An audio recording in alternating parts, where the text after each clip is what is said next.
Okay, तो अब हम स्टार्ट करेंगे डर्मेटोलॉजी। सबसे पहले बेसिक डर्मेटोलॉजी की जो कॉन्सेप्ट्स हैं वो बता देता हूँ एक बार, जो बेसिक पता होना चाहिए। सबसे पहले स्किन हमारा कितना % बॉडी वेट कैरी करता है, मतलब कंस्टिट्यूट करता है। 16% of the total body weight. ये क्वेश्चन पूछा हुआ है, 16% of total body weight is formed by skin. अब स्किन की लेयर्स देख लेते हैं। तो मेन 3 लेयर्स होती है ऑब्वियसली, एपिडर्मिस, डर्मिस और हाइपोडर्मिस। 3 लेयर हो गई स्किन की, एपिडर्मिस, डर्मिस और हाइपोडर्मिस। अब एपिडर्मिस उसकी 5 लेयर होती है टोटल, वो देखते हैं। तो इसका न्यूमोनिक है college SB, CLGSB, college SB। C से stratum corneum, stratum lucidum, stratum granulosum, stratum spinosum और स्ट्रेटम बेसाले। ये 5 लेयर्स हो गई CLGSB। अब इसमें देख सकते हो फिगर में कि स्ट्रेटम स्पाइनोसम है, it is the thickest layer of the epidermis, stratum spinosum. जो मोस्ट सुपरफिशियल वो है स्ट्रेटम कॉर्नियम, जो डीपेस्ट लेयर है वो है स्ट्रेटम बेसाले। स्ट्रेटम स्पाइनोसम और बेसाले को कंबाइंडली हम बोलते हैं Malpighian layer. Okay, Malpighian layer या फिर स्ट्रेटम माल्फिजियन। अब स्ट्रेटम स्पाइनोसम में हम ऐसे सेल्स दे सकते हैं which is hexagonal in shape. तो इनका नाम है केराटिनोसाइट्स। केराटिनोसाइट्स। अब ये जो सेल्स हैं इनको एक दूसरे के साथ कनेक्ट करके किसने रखा है, यहाँ पे बीच में एक सब्सटेंस होता है जिसमें डेस्मोसोम्स। तो desmosomes they keep the keratinocytes together and maintain their shape which is hexagonal in shape. Suppose अगर डेस्मोसोम के अगेंस्ट एंटीबॉडीज बन गई तो केराटिनोसाइट का ये जो हेक्सागोनल शेप है वो डिस्ट्रॉय हो जाएगा और they will become circular in shape. और इस प्रोसेस को बोलते हैं acantholysis. Okay, antibodies against desmosome are formed which leads to separation of keratinocytes from each other and they become circular in shape. और ये एकेंथोलाइसिस हमें जो pemphigus disease of the skin होती है उसमें देखने को मिलता है, एकेंथोलाइसिस। ओके, हमने लेयर्स कर लिए स्किन के। अब ये एक टर्मिनोलॉजी देखनी है, रेटेरिजिस वर्सेस डर्मल पेपिले। अब स्किन के 3 लेयर्स होते हैं, एपिडर्मिस, डर्मिस और हाइपोडर्मिस। तो एपिडर्मिस और डर्मिस के बीच में जो जंक्शन होता है दैट इज़ एपिडर्मोडर्मल जंक्शन, वहाँ पे प्रेजेंट होता है ये रेटेरिजिस एंड डर्मल पेपिले। सपोज ये डर्मो एपिडर्मल जंक्शन है, इनके बीच में ये रेटेरिजिस और डर्मल पेपिले। अब ये होता क्या, इनके बीच का डिफरेंस क्या है? तो projection of epidermis into dermis, ठीक है, projection of epidermis into dermis, नीचे की तरफ, इसको बोलते हैं हम रेटेरिजिस। एपिडर्मिस से डर्मिस की तरफ आएगा, मतलब नीचे की साइड का, उसको बोलते हैं रिजिस। जबकि projection of dermis into the epidermis it is known as dermal papillae. Okay, rete ridges नीचे की तरफ, डर्मल पेपिले ऊपर की तरफ।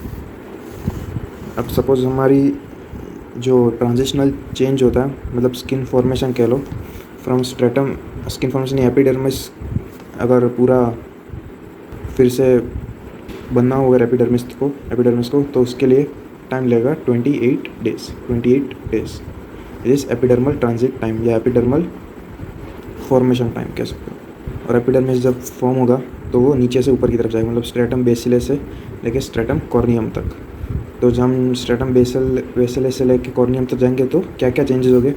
सबसे पहले वाटर कंटेंट कम होता जाएगा, केराटिन लेवल बढ़ता जाएगा, न्यूक्लियस लॉस्ट होता जाएगा, मतलब बेसिले में न्यूक्लियस प्रेजेंट होता है, स्ट्रेटम कॉर्नियस में न्यूक्लियस नहीं होता, और शेप है वो फ्लैट होता जाएगा। ये सारे चेंजेस होंगे from stratum basale to stratum corneum. Okay, water content कम होता जाएगा, केराटिन लेवल बढ़ता जाएगा, न्यूक्लियस लॉस्ट होगा, शेप फ्लैट होता जाएगा, और टोटल टाइम 28 डेज।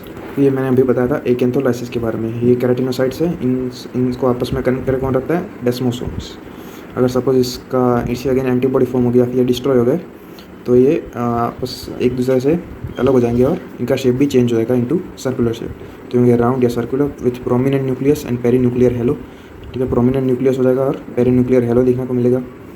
और इनको विजुअलाइज करना हो तो हम कौन से स्मीयर में करेंगे? ज़ैंक स्मीयर। और ये इनका नाम हो जाएगा एकेंथोलाइटिक सेल या फिर ज़ैंक सेल। ये प्रोसेस का नाम है एकेंथोलाइसिस। अब हम देखते हैं लीजन्स इन डर्मेटोलॉजी। तो ये हम डिवाइड कर सकते हैं into primary, secondary and some special lesions. Primary मतलब इनिशियल या फिर first skin lesion to appear, सबसे पहले अपीयर होता है, इसको बोलते हैं प्राइमरी डर्मेटोलॉजिकल लीजन। तो इसके टोटल 6 लीजन्स है विच आर प्राइमरी। सबसे पहला है non palpable skin lesions. Okay, non palpable skin lesions, उसको हम डिवाइड कर सकते हैं, they are flat lesions. Okay, they are flat lesion which are non palpable. अगर ये लेस दैन 1 सेंटीमीटर हुआ तो इसको बोलेंगे मैक्यूल, अगर more than 1 centimetre than patches. Okay, less than 1 macule और more than 1 patches, macule patch, ये हो गया नॉन पाल्पेबल। दूसरा है circumscribed raised solid lesion. Okay, raised solid lesion, again size अगर छोटी हुई तो papule less than 0.5 centimetre, papule more than 0.5 centimetre, plaque and more than 0.5 centimetre plus depth, मतलब ये रेज्ड होंगे, हाइट होगी, हाइट प्रेजेंट होगी, तो इनको बोलेंगे हम nodule. Okay, papule, plaque which are more than 0.5 centimetre और nodule which will have depth. तो ये हो गया सर्कमस्क्राइब्ड रेज्ड सॉलिड लीजन्स। फिर थर्ड है क्लियर फ्लूइड फील्ड लीजन। वो क्लियर फ्लूइड फील्ड, पस नहीं, याद रखना, फ्लूइड फील्ड लीजन, जिसमें भी लेस देन 0.5 सेंटीमीटर तो वेसिकल, मोर देन 5 सेंटीमीटर तो बुल्ले। ओके, लेस देन 5 तो वेसिकल, मोर देन 5 तो बुल्ले। कौन सा देखे, फिर से हम नॉन पाल्पेबल फ्लैट लीजन्स देखे, वो थे मैक्यूल और पैच, मैक्यूल और पैच। फिर दूसरे हमने सर्कमस्क्राइब्ड सॉलिड रेज्ड लीजन देखे, वो थे वेसिकल, फिर उसके बाद प्लेक और लास्ट में नोड्यूल, वेसिकल, प्लेक और नोड्यूल। और हम अभी देखे clear fluid filled lesion which are vesicle and bullae, vesicle and bullae. Fourth है पस फील्ड लीजन। तो ये ऑब्वियसली हमें पता होगा, अगर स्मॉल होगा पिन पॉइंट, इसमें पस्ट्यूल और लार्ज होगा तो एब्सेस, तो पस्ट्यूल और एब्सेस। फिर आरबीसी एक्स्ट्रावेजेशन लीजन, मतलब ये जो हमें लीजन्स होंगे वो रेड कलर के दिखेंगे क्योंकि ब्लड बाहर आ रहा होता है फ्रॉम द ब्लड वेसल, इसलिए नाम है RBC extravasation, seen and skin and mucous membrane. भाई अगर 1 to 2 mm हुआ तो पेटिकिए, मोर देन या इक्वल टू 3 सेंटीमीटर तो परप्यूरा, 1 to 2 सेंटीमीटर तो एक्मायोसिस। ओके, सबसे छोटा पेटिकिए, हम पेटिकल हेमरेज भी बोलते हैं, मतलब स्मॉल डॉट लाइक, मतलब पेटिकल हेमरेज मतलब सबसे स्मॉल पेटिकिए, फिर परप्यूरा, ओके, उससे थोड़ा बड़ा परप्यूरा और फिर एक्मायोसिस। अब हो गया, अब ये है last which is wheal. It is an oedematous evanescent plaque, oedematous evanescent plaque. इसमें क्या होगा, सेंट्रली पेलर होगा और पेरिफेरल में एरिथमा होगा, मतलब पेरिफेरली रेड कलर का होगा, सेंट्रल में पेलर होगा, पेरिफेरी रेड कलर की होगी, एरिथमा होगा पेरिफेरल में। इसको बोलते हैं व्हील या टारगेट लीजन्स भी कह सकते हैं। हमें देखने को मिलता है ये यूटिकेरियम। फिर से एक बार रिवाइज कर लेते हैं। सबसे पहले हमने देखे non palpable flat skin lesions, जिसमें था एमपी, याद रख सकते हो, फ्लैट एमपी, एम से मैक्यूल और पी से पैच, मैक्यूल और पैच। फिर दूसरा सर्कमस्क्राइब्ड रेज्ड सॉलिड लीजन, इसमें पी था पहला पैप्यूल, फिर दूसरा पी था प्लेक और लास्ट में solid raised lesion which is जिसमें डेप्थ होती है वो है नोड्यूल।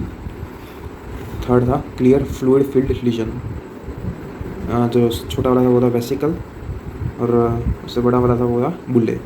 फिर पस फील्ड लीजन जिसमें पस्ट्यूल और एब्सेस। फिर आरबीसी एक्स्ट्रावेजेशन, सबसे छोटा पेटिकिए, उससे बड़ा परप्यूरा और लास्ट में एक्मायोसिस। और लास्ट लीजन था वो था व्हील, टारगेट लेसर लीजन होता है, सेंट्रल पेलर एंड पेरिफेरल एरिथमा। अब सेकेंडरी लीजन्स देखते हैं, सेकेंडरी स्किन लीजन्स।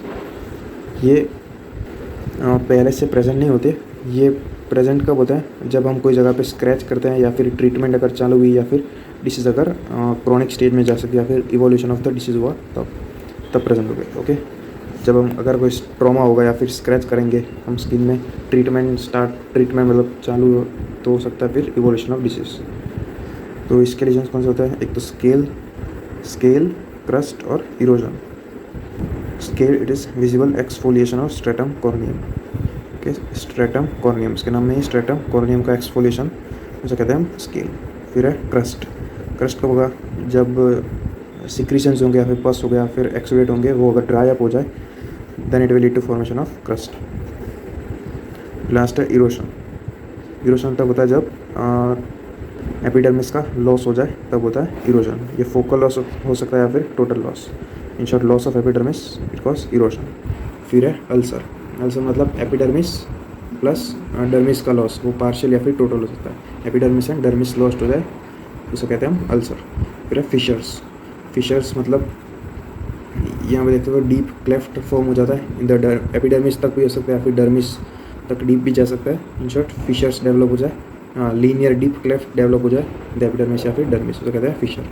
फिर एक्सकोरिएशन मतलब जब हम कहीं पे अगर स्क्रैचिंग करते हैं तो वहाँ पे ऐसे पंक्टेट स्किन लीजन्स हो जाते हैं, उसे कहते हैं हम एक्सकोरिएशन।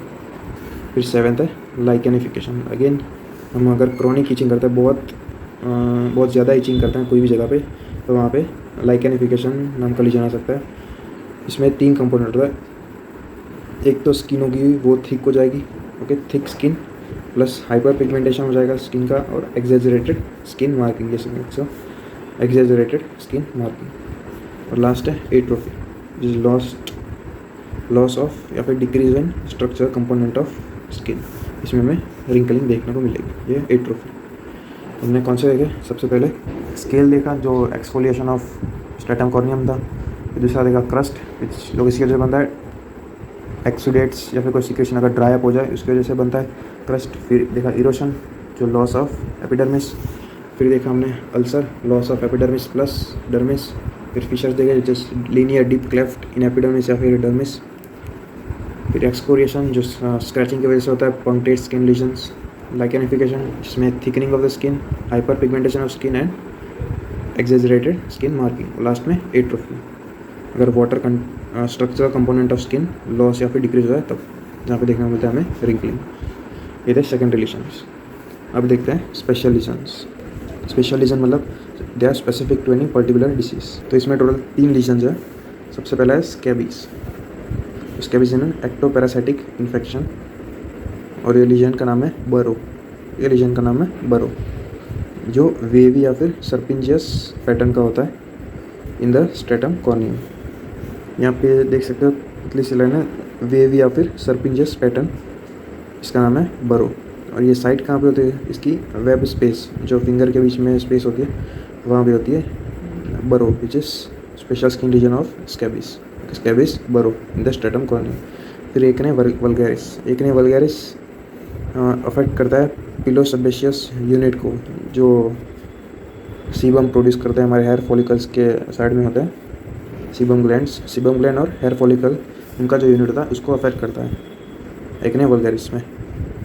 तो इसके जो लीजन्स होते हैं उसको बोलते हैं कोमेडोन्स, ओके, कोमेडोन्स। अब ये कोमेडोन्स क्लोज्ड हो सकता है या फिर ओपन हो सकता है। क्लोज्ड मतलब जो हेयर फॉलिकल होता है उसमें अगर ओपनिंग बची हुई है, मतलब ओपनिंग ब्लॉक नहीं हुई है, तो उससे बोलते हैं हम ओपन। अगर ओपनिंग ब्लॉक की है तो उससे बोलते हैं हम क्लोज।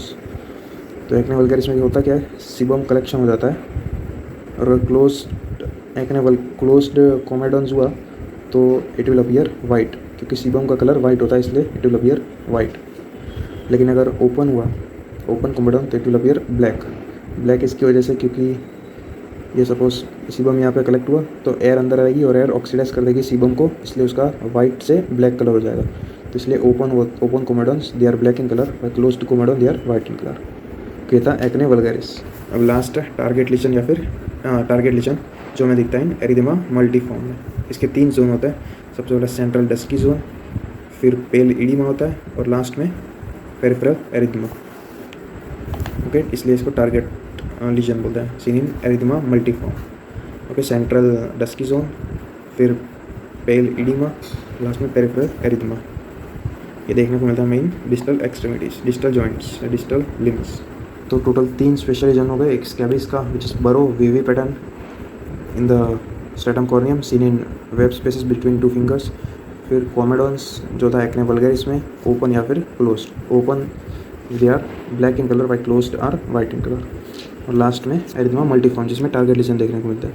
सेंट्रल डस्की जोन, फिर पेल इडीमा, और लास्ट में peripheral erythema seen in distal extremities. Okay, तो ये था इंट्रोडक्शन ऑफ डर्मेटोलॉजी। अब हम स्टार्ट करेंगे एक टॉपिक।